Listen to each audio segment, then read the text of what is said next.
at her home village of Seweding outside Mahikeng in the northwest. Legae was stabbed several times. She was then doused with petrol and set alight. Her body was found next to a local primary school in Ramosadi village just outside Mahikeng on Sunday morning. A 19-year-old teenager has been arrested and is expected to appear in the Mmabatho Magistrate's court in connection with Legae's murder. Her death comes in the midst of the annual nationwide campaign against gender-based violence. Our reporter Sellwane Khakhau joins us now live from Gomolemo Legae's funeral. A very good morning to you. What's the mood at the funeral service? Good morning, Desiree. You did rightfully say there that we are coming live to you here from Seweding graveyard, just outside Mahikeng for the burial of Gomolemo Legae. The mood here, of course, it's somber. People are sad as they get to say their final goodbyes to Gomolemo Legae, who many feel that her untimely death was rather not supposed to happen, at least not now, because she was only 18 years old and she wasn't even sick.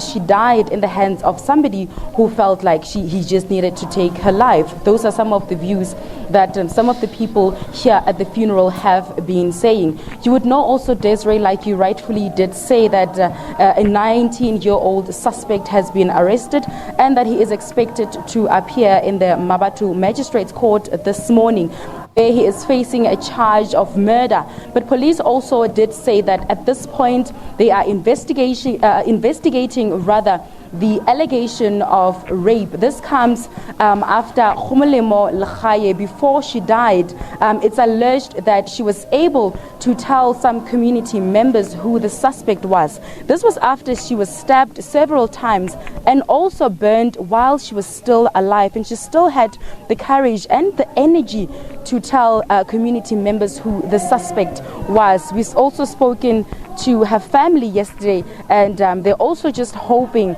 that the justice system will give Gomolemo justice, and that the perpetrator who has been arrested will be given a harsh sentence.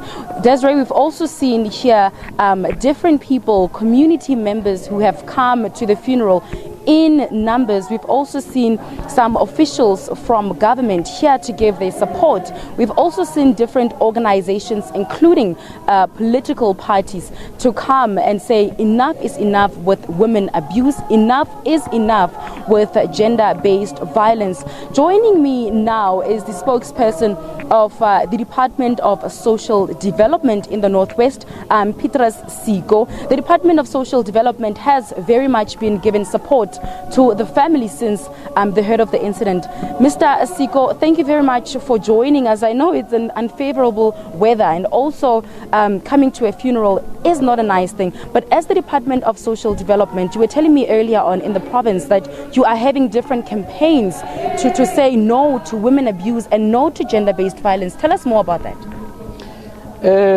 Currently, as a department, we are so aggrieved, we are so heartbroken, because this incident happened a few days after we have launched 16 days of activism in the province. Now, since the incident, we have provided counseling to the family.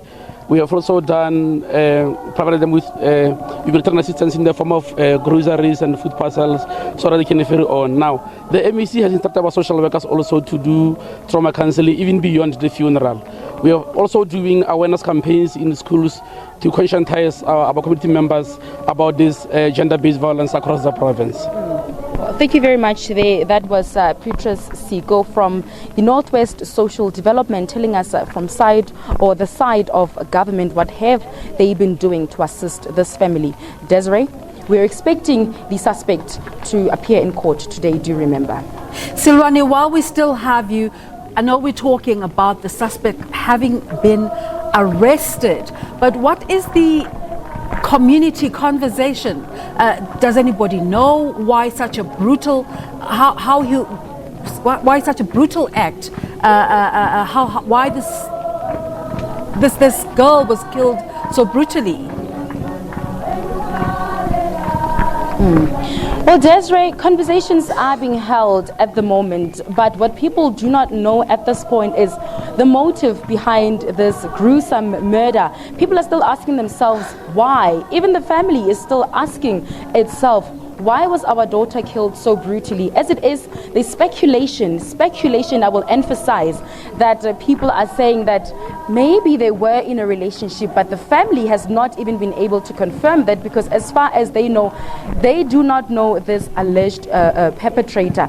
But also what people are asking is, what can be done in the country to help women, to protect women? Because there's campaigns day in and day out on social media. Hashtag no to women abuse, no to violence are trending every single day, but not much is happening in terms of change. We've also seen on social media hashtag rest in peace Gomolemo Legae has been trending. Even this morning it was trending at number 2, but still these things keep on happening, Desiree. So people are still not sure what the motive was. People still don't understand if it was in fact one person who was involved in this act or more than one person. But of course, police investigations will have to reveal that at a later stage. Desiree? Thank you so much, Sellwane. I suppose that is the big question, right? What needs to be done to bring an absolute